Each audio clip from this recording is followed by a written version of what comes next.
Analar, bacılar, bohum kardeşler. Analar, bacılar, bohum kardeşler. Noruz bayramınız mübarek olsun. Noruz bayramınız mübarek olsun.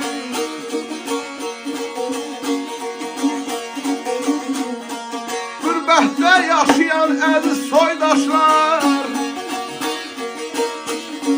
gurbette yaşayan əziz soydaşlar, Noruz bayramınız mübarek olsun. Güzel bayramınız mübarek olsun.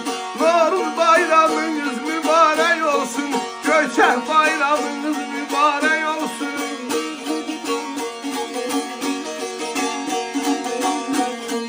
Vətənimizin keşiyində duranlar, vətənimizin keşiyində duranlar, qazan düşün qürbətə üst tutanlar, qazan düşün qürbətə üst tutanlar.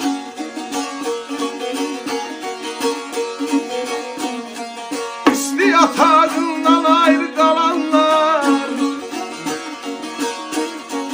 isti ocaq